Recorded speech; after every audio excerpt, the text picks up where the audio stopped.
Hello friends, welcome to my YouTube channel. આજે આપણે બનાવીશું ગોળ ચૂરમાના લાડુ. ગોળ ચૂરમાના લાડુ બનાવવા માટે સૌપ્રથમ આપણે 3 વાટકી ઘઉંનો કરકરો લોટ લઈશું. તેમાં મોણ માટે અડધી વાટકી જેટલું ઘી ઉમેરીશું.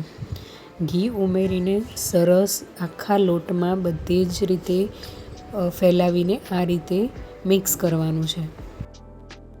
લોટ અને ઘીનું મિશ્રણ આ રીતનું થવું જોઈએ. હવે તેમાં પોણો વાટકી જેટલું પાણી લઈ કઠણ લોટ બાંધી લેવાનો છે. હંમેશા એક વસ્તુ અહીં યાદ રાખવાની કે લોટ તમારો જે હોય તે કઠણ જ બાંધવાનો છે, નરમ લોટ નથી બાંધવાનો. કઠણ લોટના મુઠિયા બહુ જ સરસ બને છે. તેથી આપણે આ રીતનો સરસ મજાનો કઠણ લોટ બાંધી લઈશું. થોડોક લોટ લઈ આ રીતે દબાવીને સરસ મજાના મુઠિયા બનાવી લેવાના છે. આ રીતે મુઠિયા બનાવવામાં આવે તો મુઠિયા બહુ જ સરસ રીતે તેલમાં ફ્રાય થઈ જાય છે.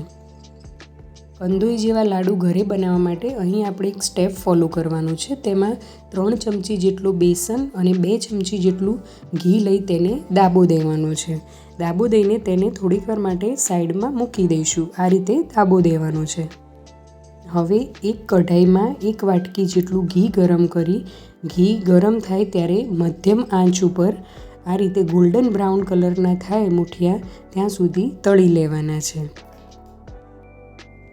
મુઠિયાને તળવામાં જરાય ઉતાવળ કરવાની નથી. મુઠિયા હંમેશા મધ્યમ આંચ પર જ તળવાના છે, જેથી તે જ્યારે આપણે લાડુ બનાવીએ ત્યારે તે ખૂબ જ ટેસ્ટી બને. અને મુઠિયા જ્યારે તળાતા હોય ત્યારે વારે વારે આપણે આને હલાવીને દરેક બાજુથી સરસ એવા તળાઈ જાય એ રીતના તળવાના છે. જુઓ, મુઠિયા આપણા કેવા સરસ તળાઈને તૈયાર થઈ ગયા છે.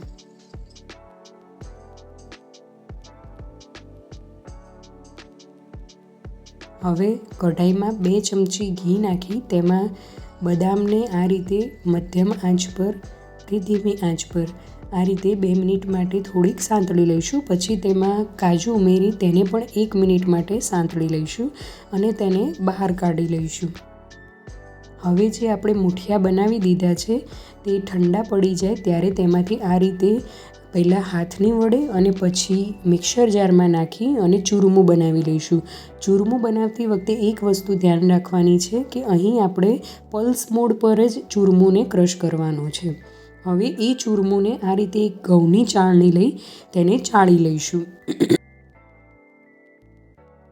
ચૂરમું ચડાઈને તૈયાર થઈ ગયા બાદ આપણે જે દાબો દીધેલો છે તે મિશ્રણને 1 ચમચી ઘી લઈ તેમાં નાખી અને આ રીતે સરસ મજાનું હલાવી દેવાનું છે. અને તે બ્રાઉન કલરનું થાય ત્યારે તેમાં 2 ચમચી જેટલી સોજી ઉમેરીને સ્ટવ બંધ કરી દેવાનું છે.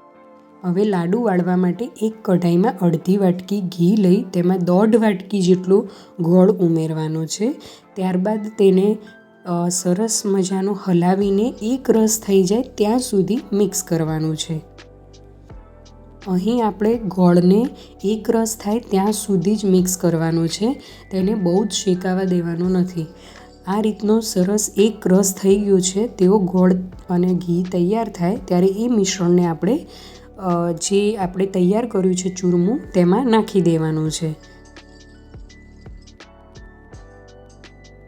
ત્યારબાદ આપણે જે દાબોવાળું મિશ્રણ તૈયાર કર્યું છે બેસન સોજીનું તેને પણ ચૂરમુંમાં એડ કરી લઈશું.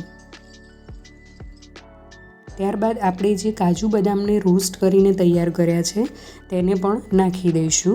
તથા આપણે પિસ્તા અને કાળી દ્રાક્ષ પણ અહીં નાખી દઈશું. અહીં તમે લીલી દ્રાક્ષ પણ નાખી શકો છો, પણ મારા ઘરમાં કાળી દ્રાક્ષ ખવાય છે એટલે હું અહીં કાળી દ્રાક્ષનો ઉપયોગ કરી રહી છું. હવે તેમાં એલચી પાવડર નાખીને બધી જ સામગ્રીઓને બરાબર મિક્સ કરી લેવાની છે. હવે આ રીતે મિશ્રણને હાથ વડે બરાબર મિક્સ કરી લેવાનું છે. હવે મિક્સ કરેલા મિશ્રણને થોડુંક લઈ તેને આ રીતે એક હાથની આંગળીઓ અને બીજા હાથની હથેળીનો ઉપયોગ કરીને લાડુ વાળી લેવાના છે. કંદોઈની જેમ લાડુને સેટ કરવા માટે આપણે લાડુને થોડાક ઉપરથી નીચે નાખવાના છે, જેથી કંદોઈની દુકાનમાં મળે તે રીતના લાડુ તૈયાર થશે અને તેનો બેઝ સરસ મજાનો કંદોઈના જે લાડુ હોય તેના જેવો જ તૈયાર થશે. છે ને સરસ દેખાઈ રહ્યા છે ને લાડુ?